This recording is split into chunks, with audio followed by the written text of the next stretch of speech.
आज मैं आपको जो कहानी सुनाने वाला हूँ, इस कहानी को सुनने के बाद आपके अंदर पढ़ाई के लिए जोश न आ जाए, जुनून न जग जाए तो मेरा नाम बदल देना। रवि नाम का एक लड़का जो मुजफ्फरपुर से बिलोंग करता था। रवि के पिताजी एक गरीब किसान थे और माँ दूसरे के घरों में काम करती थी। घर की हालात ऐसी थी कि कभी कभी उसे खाने के लिए भी नसीब नहीं होता था।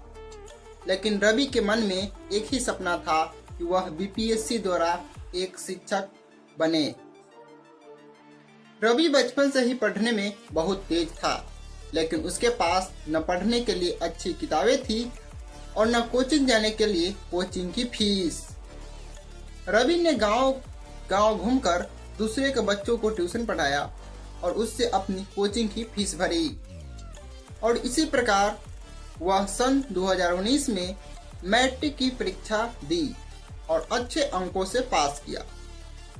अब रवि को 11वीं क्लास में एडमिशन लेना था, लेकिन उसे अब भी पैसे नहीं थे।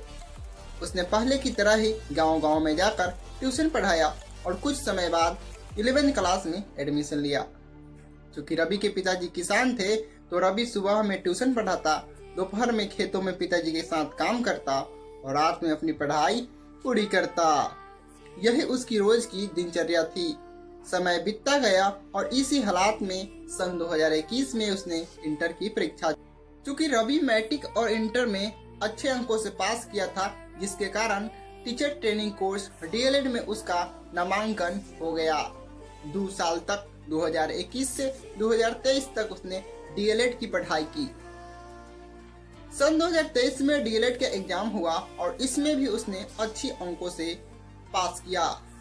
सन 2023 में ही जब रवि डीएलएड में ही पढ़ रहा था, तो बीपीएससी टीचर का वैकेंसी आया और रवि को अपियरिंग के दौरान परीक्षा में बैठने का मौका मिला और रवि ने इस परीक्षा को भी बहुत ही आसानी से पास कर लिया। और उसका जो बचपन से सपना था कि मैं एक दिन बीपीएससी द्वारा एक सरकारी टीचर बनूंगा, उस सपना को उसने पूरा किया। इसलिए कहा जाता है, घर की हालात मैंने नहीं रखती, मैंने यह रखती है कि आप कोशिश कितना करते हैं, मेहनत